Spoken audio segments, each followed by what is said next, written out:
It's Q&A time with a few weeks left until training camp begins, and you guys have some very interesting questions. Let's get to it.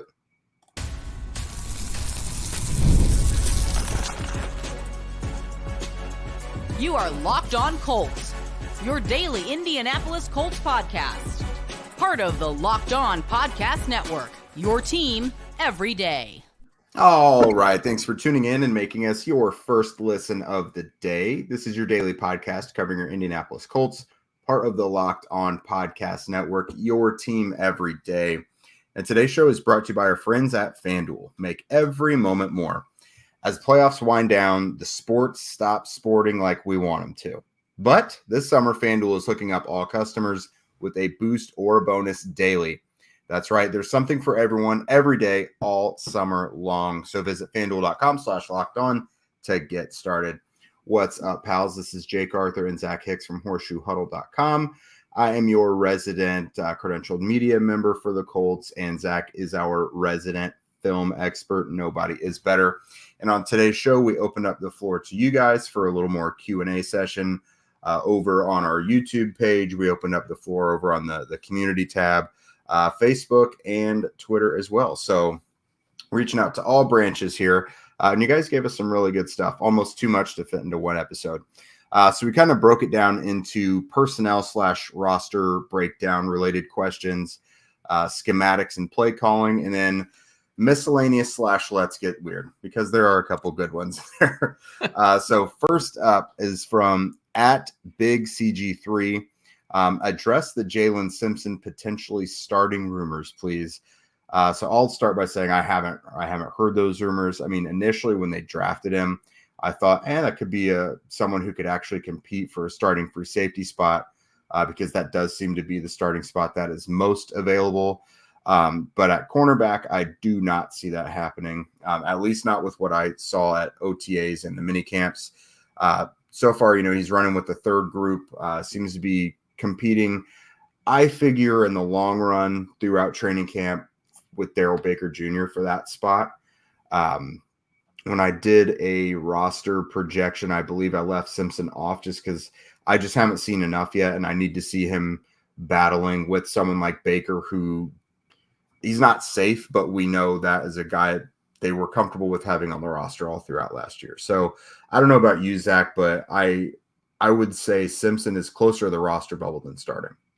Yeah, I think this comes from people thinking that he could switch back to free safety and be the best option at free safety on this Colts team. And to add some credence to that, I do think he's the most natural free safety on the roster. I mean, if you think of Julian Blackmon, who's spent time at both free safety and strong safety in his career, clearly looks better at the strong safety position. Nick Cross, when the Colts selected him in that draft a couple years ago, it was more so to be a strong safety. I know that he's basically locked in as that free safety starter right now, but he was a guy that was drafted to be a strong safety. So maybe Simpson, if you are seeing some kind of rumors like that, it's because people just think that he's the most natural fit there. But as of right now, the Colts have him as a cornerback. I expect him to work as an outside corner and maybe get some time in the slot as well. Maybe he can get some snaps back there at free safety, but for the most part, I don't foresee him starting this season, especially when the biggest issue the Colts had in the secondary last year was tackling and tackling consistency. He was not a great tackler in college. He's a small guy too. Like, it's not, for a lack of effort. He's a very small player who just needs to bulk up and be a little more consistent with his tackling. For me personally, just from my own perspective, I'd want a more sure tackler at free safety, and I think Cross probably fits that better than Jaylin Simpson. Yeah, I'm not going to say it's not going to happen at all. There is a path for it, but I think it's kind of a bumpy path. Next up from @Colts Film Room and @War Mother, perhaps. They both had questions about the tight end room. Specifically, our buddy Colts Film Room said, do you guys have any nuggets about the future of the tight end room? Nothing new, but we did talk about this recently. Just kind of my base synopsis of what I imagine could happen if everything goes as planned. The Colts would probably carry 4 into the season, that being Jelani Woods, Granson, Ogletree, and Will Mallory. In that scenario, the young guys would stay healthy and prove capable of taking the role that Mo Alley Cox has held. Because, I mean, obviously those guys are younger with a higher ceiling than Mo Alley Cox. But, I mean, the Colts know they can trust him. There's interesting things they can do with him, and they can count on him to block. But a guy like specifically Drew Ogletree, we've mentioned recently, probably has a straight line to that spot if all goes well. Yeah, I think a big thing with the tight end group is it's very much a wait and see approach with it. It's kind of the same with free safety as well. So I understand where, the questions are coming with tight end and free safety, because those seem like the biggest, like most glaring holes on the roster right now. Like what's going to happen at these two spots? And it's not necessarily because they don't have anybody to fill it. It's who's going to step up and give quality play at those spots. Can Nick Cross do it at free safety? Can Jelani Woods or Kylan Granson or Drew Ogletree or Will Mallory, whoever it's going to be, can any of those guys do it at the tight end spot? The biggest thing, obviously, is just seeing what Jelani Woods can do in training camp. When actual training camp starts up, he's back out there. The hamstring isn't bothering him. Can he look like a bona fide tight end one? Or is it going to be a thing again where other guys on the roster are outplaying him? That's really the biggest X factor in this group. I don't think anything's particularly changed about that, but they do have the potential at tight end to have a bunch of guys who can do just different things. Jelani Woods being your deep threat, your vertical guy, Kylan Granson being your RPO and underneath guy, Will Mallory being your reliable over the middle type player, Drew Ogletree being your good blocker who has that chemistry with Anthony Richardson. They have the potential to fill out a good tight end room. It's just, can these guys get on the same page? Can they stay healthy? And can they take that next step forward in each of their games? Yeah, that's a group that is a total mystery until we see that they're healthy, because we kind of talked them up quite a bit this time last year, and then that just did not pan out because no one stayed healthy. Coming up next at Infinity 38, does Jaylon Carlies have a chance to get significant snaps at linebacker? Significant, I don't know. I do think he can win that third linebacker spot. I see a scenario there because they do need help in coverage in the middle of the field there at linebacker, so I could see that. Significant snaps I could see only if maybe EJ Speed misses some time and you need, and that will spot opens up maybe because Zaire is pretty much set there at Mike. I don't anticipate it, but I do see him getting a bigger role than what is probably imagined right now, just because he kind of offers something not everyone else does behind him. Yeah, it depends what your definition of significant is, because typically the Colts starting linebackers will hit 1,000-ish snaps on defense. Like the two guys, like Zaire Franklin, EJ Speed, will both get close to 1,000 snaps if they are healthy this next season. Does Carlies need to hit that for it to be significant snaps? Then no, he's not going to hit that. Like unless someone goes down in training camp, which knock on wood, we're not trying to talk about right now. But if significant for you is 200 plus snaps, 10 to 15 snaps a game on defense, I could totally see that. I mean, we saw Ronnie Harrison take a role similar to that late in the season. We've seen linebackers in the past with this team have similar roles where they're getting 10, 15, maybe 20 snaps a game, depending on the type of scheme that they're deploying in that week. I could see Carlies having that kind of role in the team. So if you say the over-under is 200 for significant snaps, I think there's a pretty good chance that he could hit 200 or maybe get a little bit above 200 in his rookie season. Yeah, I think so too. And then our final one of this segment from at @TommyN_Bond. I might be overly hyped, but I think the addition of Laiatu Latu truly takes the defense to another level. The Colts haven't had this type of edge rusher really all throughout Chris Ballard's tenure. What are your projections for him and the defense? And I think that's right.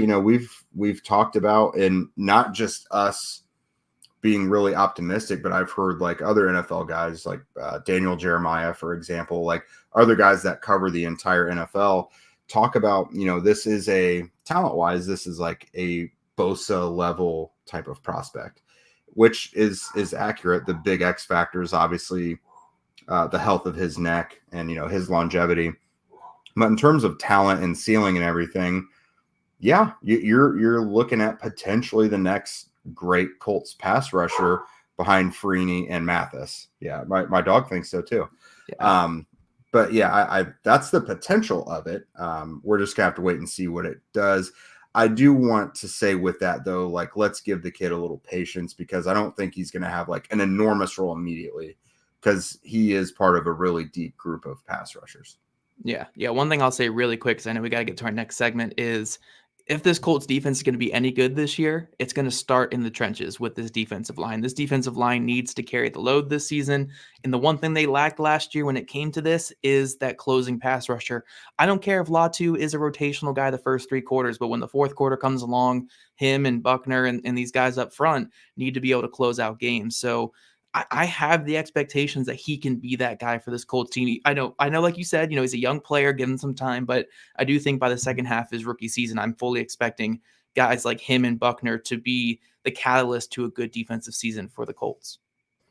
Absolutely. All right. So coming up next, we are going to get to discussing some more schematic things, things you guys wanted to know in terms of like play calling and how each unit of the team could function. This show is sponsored by BetterHelp. Something I'm pretty sure we're all guilty of to varying degrees is comparing ourselves to others, especially in the days of social media. Maybe you see your high school frenemy living a great life on Instagram and you start saying, well, I don't have this or that like they're showing. But, maybe your little brother or sister just got engaged and single you is going through it. Well, comparison is the thief of joy, and it's easy to envy other people's lives. It might look like they have it all together on their social media, but in reality, they probably don't. Therapy can help you focus on what you want instead of what others have, so you can start living your best life. I've personally not gone to therapy, but I could benefit from it. A lot going on upstairs sometimes.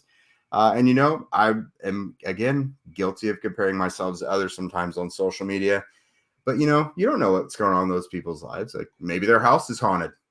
Maybe they got a ton of raccoons in their attic and their life's a living hell. We don't know. What they put on social media, bright and shiny, but you do not know what's going on behind the scenes, Zach. You just don't. So if you're thinking of starting therapy, give BetterHelp a try. It is entirely online, designed to be. Now, see, you're cracking me up now.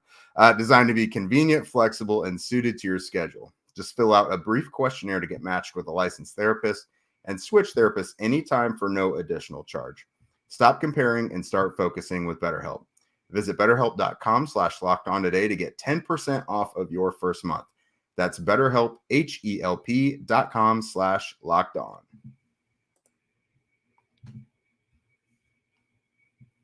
And are you guys stuck watching Fox Sports or ESPN on your TV all day? You have to turn down that volume with all the shouting and hot takes and just craziness.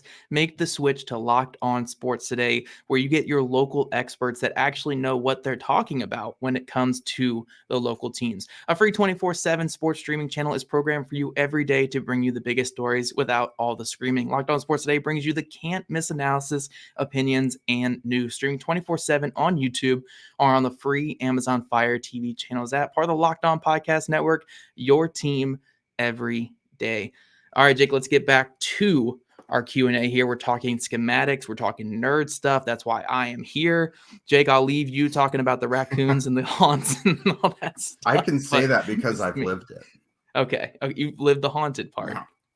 The raccoons. I was haunted by raccoons. There you go.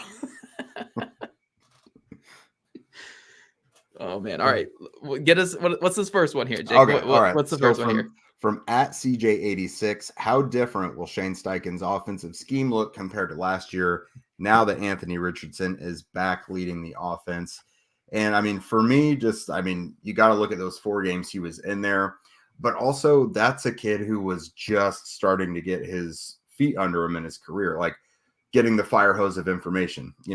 Now I'm sure things mentally has probably slowed down for him quite a bit. So I would imagine there's probably even a little more that Shane could do in the offense with Richardson now.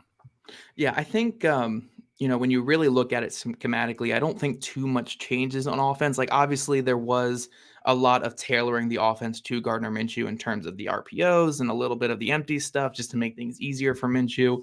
But schematically speaking, I don't think too much changes. Like, Shane Steichen has more of his identity. He's obviously going to be flexible and add some variation to Anthony Richardson. When Richardson was out there, we got a little bit more pistol action in there. We got some really cool flex bone type stuff. And obviously the QB run game was a very interesting and fun addition when Richardson was on the field.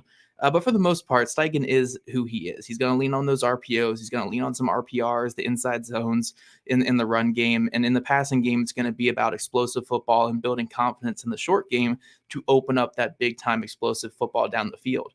But I think you can look at the obvious things like, more QB runs, more diversity in the play sheet, more diversity in what he wants to do. But I think it's going to be effective. It's going to be efficient. It's going to be explosive.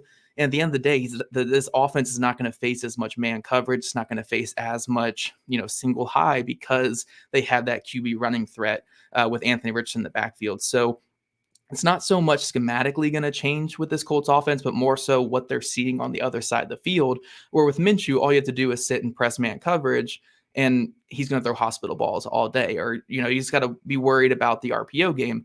With Richardson, though, even if Richardson's not as accurate as a passer as Gardner Minshew, you can't sit and press man coverage because the second he gets out of the pocket, it's going to be a big play for the offense. So you have to kind of, sit in more quarter, sit back a little bit, which opens up more of the underneath game. So the Colts will be able to adjust more so to what the defense is doing. And that's what Shane Steichen's great at. That will segue perfectly into this next question from our beautiful angel boy, Felipe Costa. With the players added to the offense, what are the biggest tweaks in play calling that you guys are expecting? We'll kind of lean into the passing game aspect of this. I think Zach mentioned recently the possibility of more 3-by-1 calls with a guy like A.D. Mitchell, which is something that Alec Pierce has done. But could we also see an uptick in usage of 12 and 13 personnel with a healthy Jelani Woods? Well, the big thing, if you're going to uptick in 12 and 13 personnel, is the tight ends need to be able to block. You can't do 12 and 13 personnel if your tight ends can't block. And as of right now, Drew Ogletree and Mo Alley-Cox are really the only plus blockers that you have on the roster. Like Kylan Granson, I think, is effective in that flexed out tight end role that can do some wham and trap type stuff. But for the most part, you don't really trust him on inline blocking. But if Jelani Woods can come out here and be a strong inline blocker, that just his stock goes flying up if he could be a good inline blocker this offseason. But to answer Philippe's question, I mean, there's so many different variations you can do with more guys out there. I mean, with A.D. Mitchell, if A.D. Mitchell can hit just a little scotch of his potential in year one, you can combat a lot of those press man looks that you were getting last year. Again, in the Colts' worst matchups last season against the Cincinnati Bengals, the Atlanta Falcons, the Carolina Panthers were a tough defense for them as well. These teams were just bogging down the middle of the field, and they were leaving their corners on islands out there. And Michael Pittman Jr. is a good wide receiver. Don't get me wrong. He's got to get his. But Pierce just wasn't effective enough at breaking down that press man and getting open, or he wasn't on the same page with Minshew. When you have a guy like A.D. Mitchell, you can rely more on deconstructing that press man coverage and opening up more of your offense. So like Philippe mentioned, where I've said it a couple of times this offseason, you can do more 3-by-1 stuff and throw some jump balls to A.D. Mitchell, or because you just know that he can get by that press man and work his way vertical and stack his assignment there. There's other ways that you can attack this man coverage with more effective wide receivers as well. But that's really the big thing. I think it's just getting more explosive with those two players back in the offense. Obviously, again, the addition of Anthony Richardson and a healthy Jonathan Taylor is a massive part of this as well. So yeah, there's endless possibilities. Who knows what Shane Steichen is cooking up right now? Go ahead. Yeah, no, I was gonna say, I know in years past he's gone to the Oklahoma well in college. He's gone to Air Force, his college tape or whatever, to find some ideas. He's gone to obviously his roots with Norv Turner. He's gone to Ken Wisenhunt stuff. Like, he's done a ton of different stuff in the NFL. So who knows what he's cooking right now? He could have gone to some high school film in Iowa or whatever, and he's going to come out in 14 personnel and just run it with tight ends. Like, I don't know what he's going to be doing this year, but that's what makes covering him such a fun time. Yeah, he's honestly one of the most resourceful coaches I've ever heard about. Like, they all do it. Like, it would be stubborn to just stay in your own lane and do what you know, which some do, but like, that guy's not too big to take from a little bit from here and there. I mean, it's all for the betterment of the offense. Anyways, last one for this segment from another friend of the show, at The Last Belgians. What do you expect to see in the red zone offense this year? We always stalled out there with Reich, and things looked really good with Steichen and Richardson last year. This has fantasy implications if we can guess who is getting the best shots at touchdowns down there. And, someone else brought this up recently. I think it was a commenter on one of our videos. And, the Colts have invested in these skyscraper pass catchers for the last several years under Ballard, but it was just never really utilized much in the red zone, which is where you would think it's done. And then again, last year, like the Colts with Anthony Richardson scored on every red zone trip other than the one that he left in week 1. So running the ball and, spreading defenses thin and making them guess, I think is still going to be the name of the game. Yeah, for sure. To be kind of quick in this one, I think just the dynamic threat of Richardson and Taylor is going to be so much. It reminds me of what Cam was like with Jonathan Stewart and D'Angelo Williams back in his early days. Like even the MVP season, Cam Newton, where they were so deadly in the red zone because if you're a defense and you're facing, the triple option, like RPR stuff, you're facing RPO stuff, you're facing regular read option, like that is a dangerous, dangerous thing to be stopping in the red zone because any inch of space, those guys are so athletic and so quick and have that nose for the end zone, they're going to get in there. I mean, Anthony Richardson had quite a few rushing touchdowns last year in his 4 games that he appeared in. Jonathan Taylor, we know, has a great nose for the end zone. I mean, he had the most rushing touchdowns in football back in his 2020 season. He hasn't been a slouch in that department the last 2 years either. So when they get to the red zone, that's an area where I expect the Colts to be great at this year with those 2 guys in the lineup. Now, the big thing is them staying healthy because last year when Richardson was not in the lineup, their red zone offense was kind of putrid. It wasn't a great red zone offense whatsoever. And then we still actually saw some of their best moments be on those RPO or triple option plays, like against the Cleveland Browns. I think there was one against the Titans as well, where Minshew ran it in, and the Buccaneers, I believe, as well. So I think just getting Richardson back makes this Colts red zone offense go from bottom 10 to top 10. And that difference alone could propel you from a top, fringe top 10 scoring offense to maybe a top 5 scoring offense. I mean, that's really the big difference right there, is turning some of those field goals into touchdowns. And I think just having Richardson on the field will turn a lot of these red zone trips into touchdowns for the Colts in 2024. Yeah, I would add that I think it's going to be a big difference on third downs as well, which, I mean, third down is just earlier red zone, essentially. It's those money downs. So coming up, it is our final segment where we get hypothetical.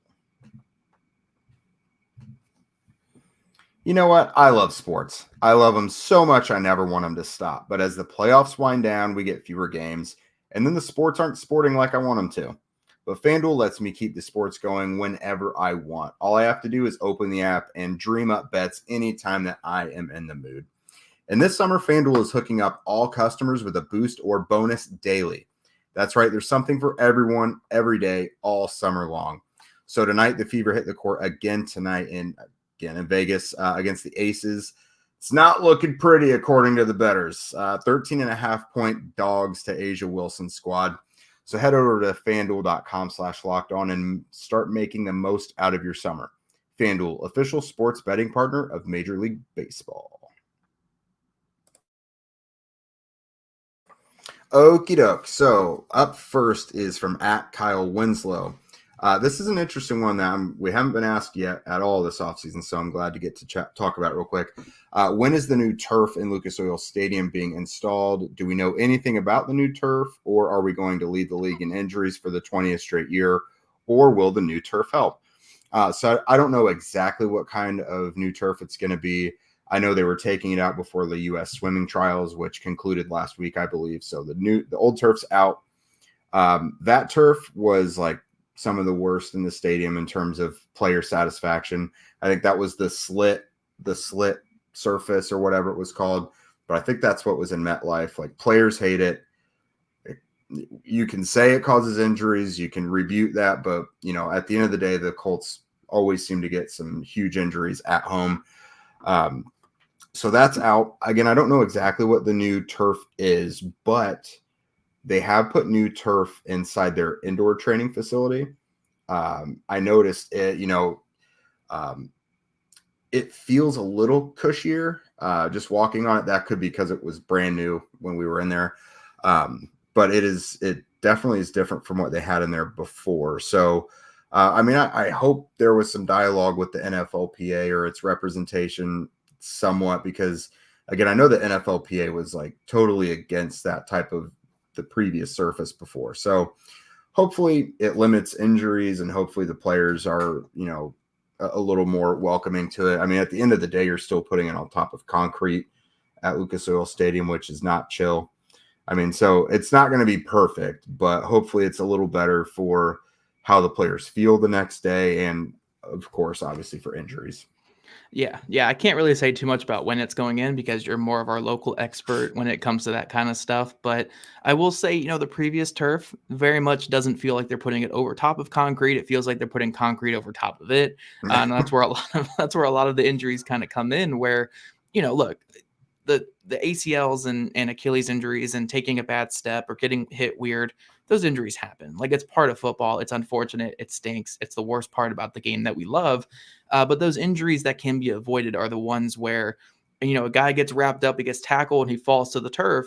But instead of falling on, a little bit of cushiony field turf, he's falling onto a cinder block. And that's where, the Colts quarterback last year gets tackled and hits his arm, his throwing arm on the turf. And look where we're at right now. He still is going through some pain in that shoulder. So maybe, getting new turf in there, getting a little bit more cushion in there will be the right way to go. And again, I'd rather follow the NFLPA recommendations when it comes to the turf. So you're going to have to keep us updated on that, Jay, because I'm not out there. I'm not too sure when it's going in, but I do think they said before this next season, they're going to have the new turf. Yeah, they'll be playing on it this year. So, I mean, now that the swim trials are done and the pool's out, maybe they're starting to put in the new surface now, but it'll be in there by the time they're getting into those preseason games. Sweet. So next question from @IngramDarrell31. Will the Colts sign a veteran defensive back, whether that's a safety or corner? At this point, I don't know that they're going to sign a potential starter. Like, will they sign depth? Probably at this point, but my thinking was, they just saw throughout OTAs and minicamp and everything, like basically, the same setup that training camp is. They had, Nick Cross and Rodney Thomas back there, and Cross got the lion's share of the work at free safety with the first team. If they were so dissatisfied with that film, they probably would have pulled the trigger by now. I mean, we have a few weeks until camp. I don't know what the holdup would be. I mean, players have to be willing to come in as well for the right price. But I think if they were going to sign someone that was potentially going to be a starting free safety, same with corner. Corner, I know they're confident in it. Safety, I don't know that they're as confident in it. They don't defend it as much as they do corner.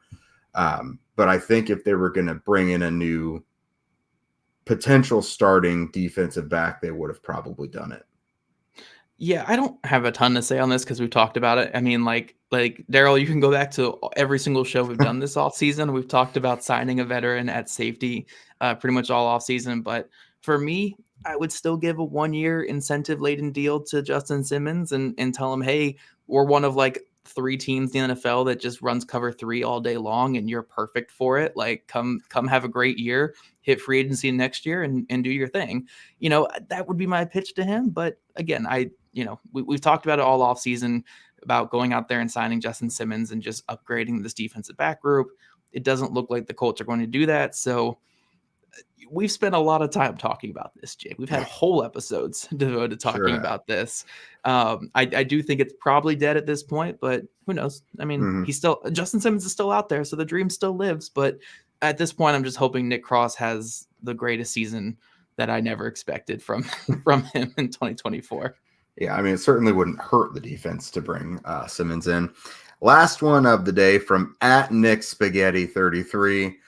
Now we're gonna change the rules here. Who are 3 past Colts players you would add to this team to elevate it? Quarterback isn't an option, obviously. We're gonna go 2. I pick 1. Zach picks 1. Go ahead and take yours.